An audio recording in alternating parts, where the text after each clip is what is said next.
just mist and shadows and the trees swaying like they were whispering to one another.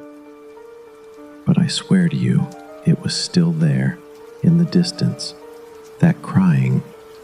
I didn't go outside. I told myself it was a fox, or wind, or even some sheep caught in a fence. Anything but what it really sounded like. My name is Caleb Winters. I'm 29, a freelance photographer. I moved up to northern Minnesota 3 years ago, looking for solitude after a messy breakup in Chicago. My older brother Ethan had already been here living in a cabin outside Duluth, a former Marine who'd settled in the cold to escape the noise of city life. It wasn't much, but it was his piece of peace. We were close growing up. Our childhood winters were spent ice fishing with Dad. I remember those days as being some of the best. I remember Dad telling us old Ojibwe stories he'd heard from co-workers at the mill. One tale stuck with me: the Wendigo, a spirit of hunger, a creature that roamed the forest born from greed or desperation. I had laughed it off as a kid, but Ethan always listened to Dad, his eyes wide like he believed every word. Last December, things had changed. Ethan invited me up to his cabin for a weekend. He'd been acting strange lately, distant, short-tempered, not himself. "Need you up here, Caleb," he'd said over the phone, his voice tight. "Something's off." I figured he was just lonely. Maybe the winter isolation was getting to him, so I packed up my camera and drove the snowy roads to his place. The cold air cut through me like a knife as I reached the cabin nestled in a thick pine forest near the St. Louis River. It was dusk, and everything looked frozen, as if time had stopped. Ethan greeted me with a forced smile, his beard scruffier than usual, his eyes sunken. "You bring that rifle of yours?" he asked. I thought he was joking, maybe about hunting, but there was something in his eyes, something that didn't make me laugh. We sat by the fire that night, the wind howling outside. He told me about the noises he'd been hearing, the scratches on the cabin walls, the whispers in the trees, like someone calling his name. "It's not right, Caleb," he said, staring into the flames. "Feels like it's watching me." I brushed it off as cabin fever. The Minnesota winter could mess with your mind. "It's nothing," I told him. But even as I spoke the words, I had a sinking feeling. That night, something happened that made me question everything. The air in the cabin had grown heavy, thick with an odd metallic smell. At first I thought it was just the smell of old wood or the fire burning low, but as I sat there, watching the flames flicker, it hit me, faint but unmistakable. It was the smell of rotting meat, mixed with something burnt, like hair. I got up to check the kitchen, thinking maybe something had spoiled, but there was nothing there. The fridge was clean, the counters clear, yet the smell lingered, clinging to the air like an invisible presence. Ethan's face had gone pale. "You smell it too, don't you?" he whispered, his voice barely audible over the crackling of the fire. I nodded. My stomach twisted, and I didn't know why. My gut was telling me something was wrong, but I couldn't put my finger on it. The night dragged on, and I couldn't shake the feeling that we weren't alone. The wind outside was howling like a wounded animal, and the trees were swaying as though they were whispering to each other, murmuring secrets. I tried to sleep, but it wasn't happening. The cabin creaked in the cold, the wooden walls groaning under the weight of the storm outside. And then, at around 2 a.m., it started, the whispering. At first I thought it was the wind, the branches scraping against the window. But no, it was clearer, colder, and too deliberate. "Caleb." I froze, my breath catching in my throat. That voice, it wasn't Ethan's. It wasn't anyone I recognized. It sounded hollow, distant, as though the person was calling from the depths of the earth. I grabbed my rifle, my hands shaking as I crept to the window.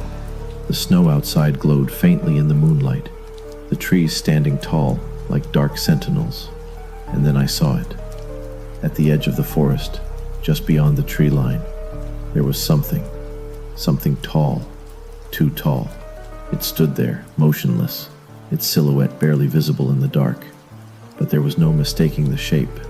It was wrong. Gaunt, skeletal, its ribs jutted out like the bars of a cage.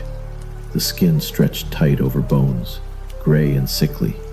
And its eyes, God, its eyes. They were hollow, empty pits of darkness, glowing faintly, like embers from a dying fire. I turned to Ethan. His eyes were wide with fear. "What is that?" I whispered, though I already knew. Ethan didn't answer. He grabbed his shotgun, his hands trembling. "Silver," he muttered almost to himself. "Only silver can stop it." I didn't understand what he meant. Silver? What was he talking about? The thing outside wasn't moving, but it wasn't gone either. Its presence loomed, as if waiting, watching us from the shadows. I stayed at the window, rifle clutched in my sweaty hands, heart hammering in my chest. The silence outside was suffocating, but that whisper, my name, was still in the air. Faint, but clear. Caleb. It wasn't the wind. It wasn't the trick of the mind. That voice, it was real. It was calling me. I turned to Ethan, who was pacing, muttering under his breath. I couldn't make out the words, but his face was twisted with fear. This wasn't my brother. The strong, fearless man I knew was gone. "We need to keep it out," Ethan said, his voice shaking. His hands were trembling as he poured a line of salt across the doorframe. I watched in confusion, not understanding the significance, but not questioning him either. My mind raced. I tried to tell myself it was nothing, some sort of hallucination brought on by isolation or the cold. But deep down, I knew. We weren't alone. We sat in the dark, listening to the sounds outside. The scratching came first, slow, deliberate, like claws running across the walls of the cabin. It circled us as if it knew we were trapped, cornered. Then came the whispering again. This time, it wasn't my name. It was Ethan's. "Ethan, let me in. It's cold." I turned to Ethan, my breath caught in my throat. His eyes were wide with terror. He was sitting right beside me. The voice outside, it was perfect. Every rasp, every gravelly edge, exactly like him. The thing outside was mimicking us. My heart thudded in my chest. "It's not him," I whispered, but even as I said it, a part of me wondered if it could be. What if Ethan had already been replaced? What if whatever that thing was had taken him? Ethan grabbed my arm, pulling me closer. "Don't open the door," he said, his voice frantic. "It wants you to engage, Caleb. It's playing with us." But I couldn't help myself. I peeked through the blinds, my hands shaking as I tried to see through the crack. And there it was, closer now, crouched in the snow. Its arms were long, dragging on the ground, claws like icicles glinting in the dim light. Its mouth, God, its mouth was a jagged, gaping wound. Lips torn and bloody. The thing stared at me, unblinking, its eyes like empty pits of darkness. The air in the cabin was thick with the smell now, pungent, sickening. It clung to the walls, the floor, the very air we breathed. Like rotting meat and burnt hair. I could barely stand it. The longer we stayed, the stronger it got, until I felt like I was choking on it. Ethan's hand gripped my shoulder, tight and firm. "We have to keep it out," he repeated, his voice hoarse with urgency. His eyes, wide with fear, locked onto mine. "Don't let it in, Caleb. We're not just dealing with some wild animal. This is something else." I nodded, though I wasn't sure if I understood the full weight of his words. He was talking about something ancient, something beyond comprehension. And I was just a photographer from Chicago, trying to make sense of all this. But I could feel it now. The cold was deeper than the freezing air outside. It was inside me, filling every part of me, making me question what was real. Ethan had pulled out a handful of silver bullets from his jacket pocket. He'd grabbed his shotgun, loading it with a steady hand, like he'd done this before. Maybe he had. I don't know, but I wasn't about to question him. Not now. The creature outside was circling again, its low growl punctuating the silence.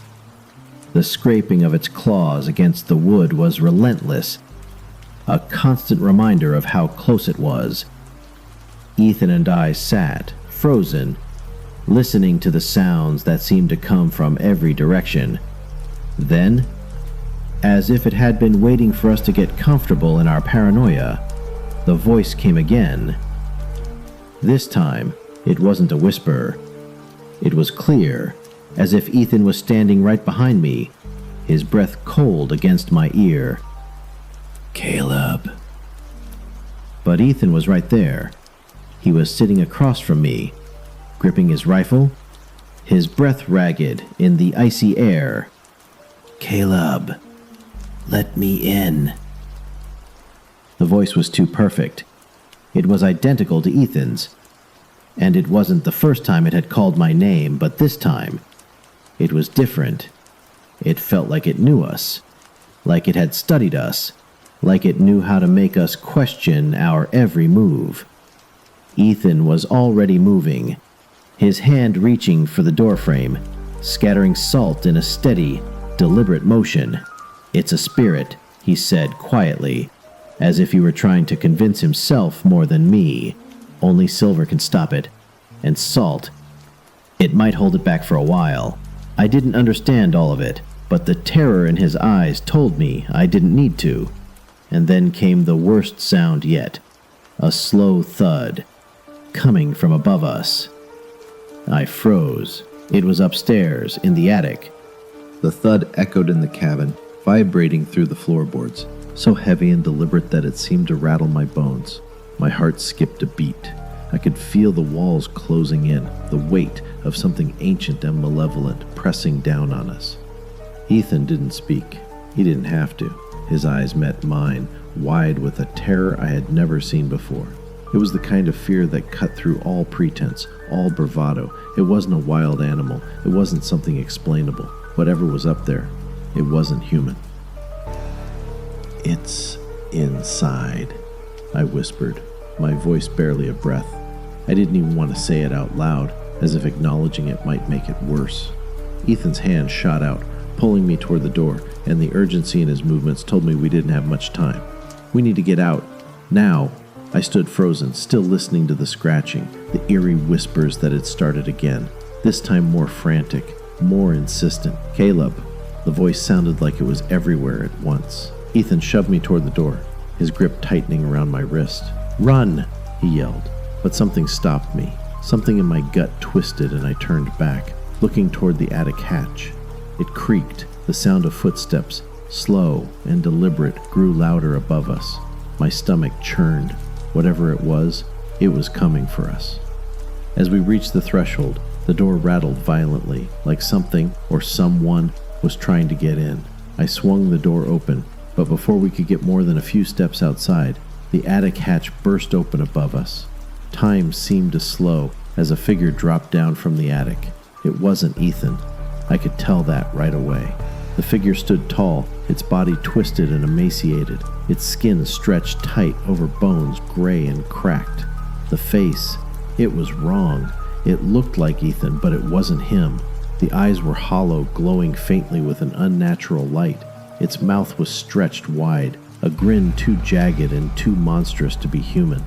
"You can't leave, Caleb," it said, its voice a perfect mimicry of Ethan's. I felt the rifle in my hand shaking, but I didn't have time to aim. It lunged, its claws slashing through the air, aiming straight for me. Ethan tackled it with a roar, pushing me out of the way. "Go, Caleb! Get out of here!" he screamed, his voice raw with panic. I stumbled backward into the snow, the cold searing my lungs, my heart pounding in my chest. The last thing I heard was Ethan's scream, a desperate cry that was soon swallowed by the silence of the forest. I ran. I didn't stop. I didn't look back. My feet slapped against the snow, heavy and fast, each step tearing me farther from the cabin and the nightmare within. The world around me was silent, too silent, save for the crunch of snow beneath my boots and the faint, hollow sound of my breath coming in sharp bursts. I couldn't stop, couldn't look back. I kept my eyes fixed on the truck, the promise of escape, a lifeline just within reach. But it was no use. I felt it before I heard it, that gnawing, crawling feeling on the back of my neck. The air grew colder, the world around me dimming, as if the night itself had reached out to swallow me whole. The silence was thick, oppressive. The crunch of snow behind me stopped. I was being watched. I dared not turn around, but I knew. It was there, the thing that had taken Ethan, his twisted doppelganger, or whatever it was. I could feel its presence, like a weight pressing against my skin, a crawling sensation that made my pulse race even faster. With trembling hands, I fumbled for my keys, my fingers numb from the cold. The truck was so close now, but I couldn't get to it fast enough. The creature was out there, in the dark, watching, waiting. "Caleb." The voice cut through the quiet, low and rasping. It was Ethan's voice, or the thing pretending to be him. The words sliced into my mind like a blade, freezing me in place. "Come back, Caleb." I could feel the warmth of the truck within reach, but that voice, it tugged at me. It was so familiar, so warm, like everything was going to be okay. Like if I just went back, I could undo the horror of the last few hours. "Please." The voice came again, softer now, pleading. I finally turned, despite every instinct in my body telling me not to. It stood at the edge of the clearing, a dark shape in the shadows. Its face, Ethan's face, was a twisted mockery, like someone had peeled it off and put it back wrong. The hollow eyes, the blood-stained smile. It wasn't him. It couldn't be, but it wore his skin, and its voice was still so painfully, heartbreakingly familiar. I took a step back, but I was frozen in place. My legs wouldn't move. My breath hitched, my heart hammering in my chest. The creature took a step forward, its arms stretched wide, its claws glinting in the pale moonlight. "Come back," it whispered, and my heart skipped a beat. It wasn't Ethan. It couldn't be. I turned and ran again, but this time, the snow didn't feel like it was under me. The ground felt like it was giving way, like the earth itself was pulling me back toward the thing I was running from.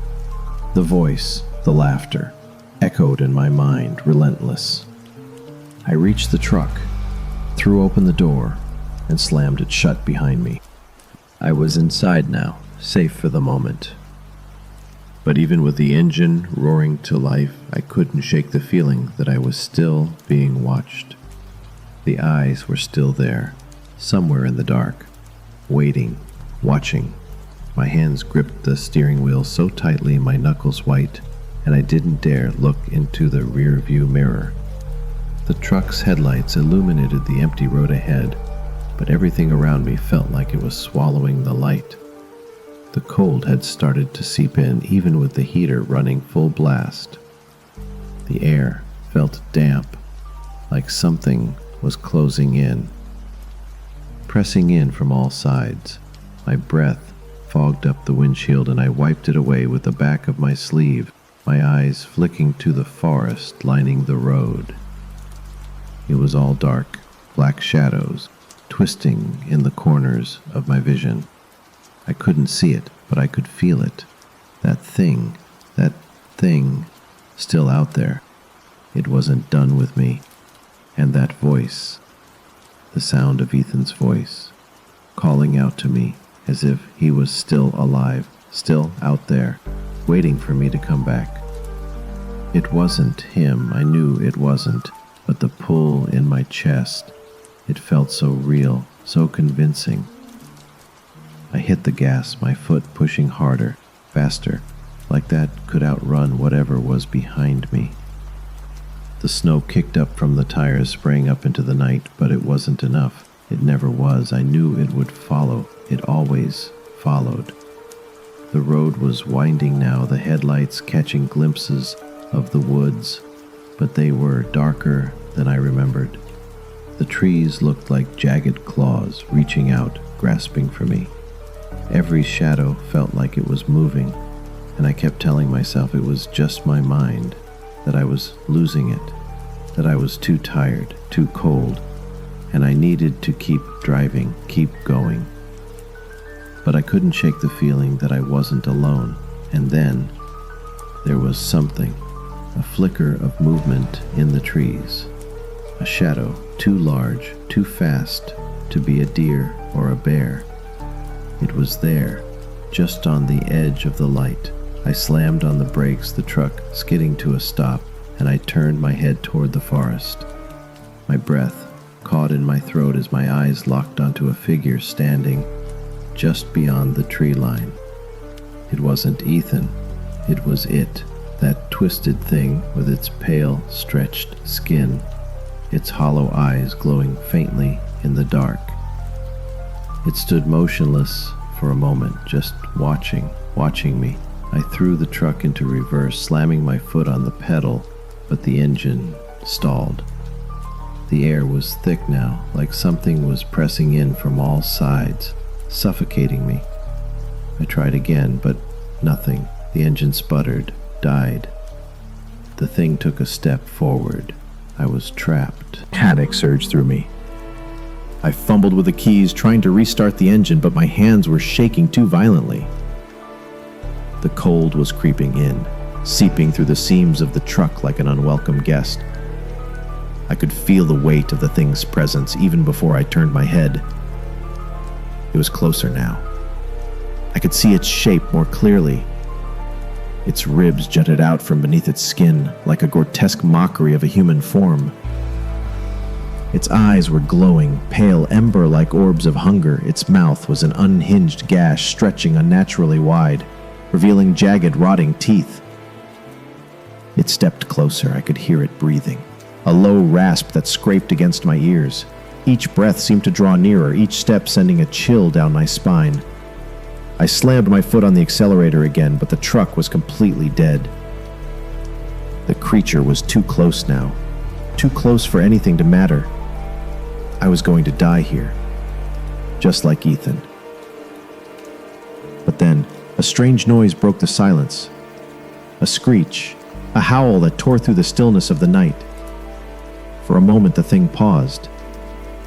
It tilted its head to the side, listening to something in the distance, a flicker of hesitation in its unnatural movements. That was enough. I didn't think. I didn't hesitate. I threw open the door and bolted into the snow, the cold biting into my skin like daggers. I ran, ignoring the pain in my legs, the numbness in my feet. The sound of the thing's feet dragging behind me was all I could hear, its slow, deliberate steps coming closer with each passing second. I didn't stop. I couldn't. The road ahead, an endless stretch of white, but behind me there was only darkness and the thing that haunted it. I ran, and as I did, I heard it again. The voice that had started everything. Ethan's voice. Only this time it wasn't just Ethan's, it was mine too. Come back, I'm hungry. The words echoed in the snow, chilling my spine as I stumbled forward, heart pounding in my chest. My breath came out in ragged gasps, and the world around me seemed to blur as my vision tunneled. I didn't know how much time had passed, how much longer I'd run, but I didn't stop. Not until I reached the edge of the forest. And then, nothing.